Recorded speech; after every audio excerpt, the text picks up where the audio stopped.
950 Hz échantillonné à 1 kHz. Donc, vous voyez bien que maintenant, les points rouges, ils ne suivent pas la courbe bleue. Donc, ils ont trouvé un autre signal ici. Ça veut dire que j'ai perdu le signal bleu.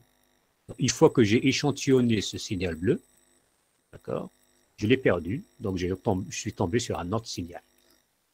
Alors, si je fais attention à la fréquence, alors ici, c'est 90, 1 kg. Donc, 1 kg FE, 90, si je multiplie par 2 temps, ça fait 180. Donc 1 kg, il est plus grand que 180. Donc j'ai bien échantillonné le signal.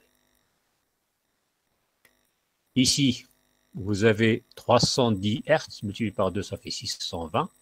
Et là, c'est 1 kg. Là aussi, j'ai bien échantillonné. Là, vous avez 950 Hz pour le signal.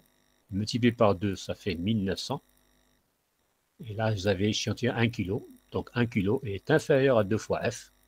Donc, vous avez mal échantillonné vos signaux. Vous êtes tombé sur un autre signal après avoir voulu reconstruire le signal de départ.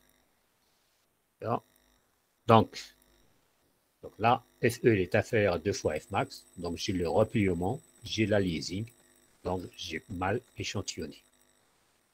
Donc, pour pouvoir bien échantillonner un signal, il faut que la fréquence d'échantillonnage soit plus grande que 2 fois la fréquence maximale du signal.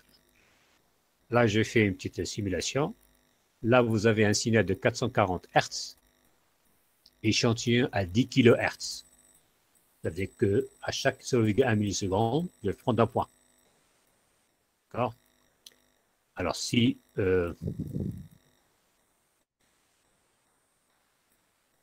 et puis, je vais prendre le même signal et je vais l'échantillonner à 1250 Hz.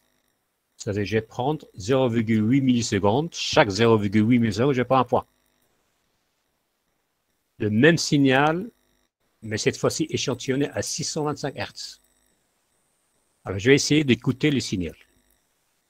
Donc là, je vais écouter le signal échantillonné à 10 kHz. Voilà. D'accord? Celui-là échantillonné à 1250.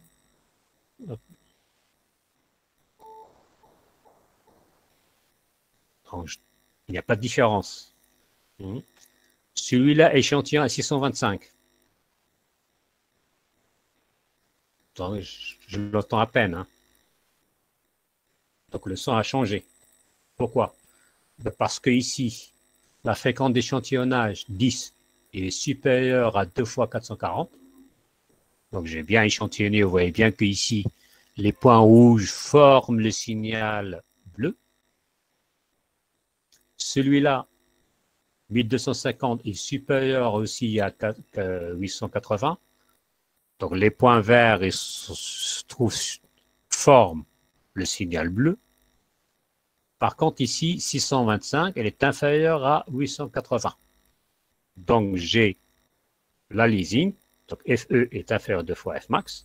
Donc, les points jaunes que j'ai trouvés ici, ils ne vont pas me reconstruire le signal bleu.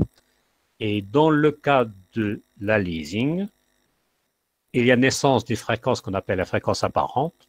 C'est la fréquence du signal moins la fréquence d'échantillonnage. Et ça va me donner, dans notre cas ici, 180 Hz.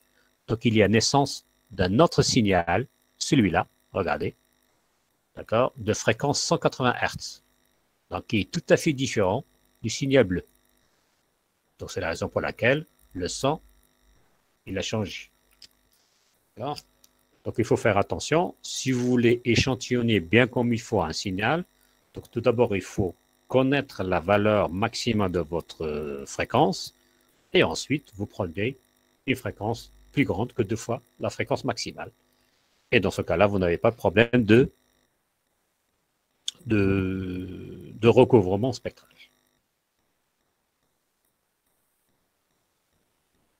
Donc, théorème d'échantillonnage.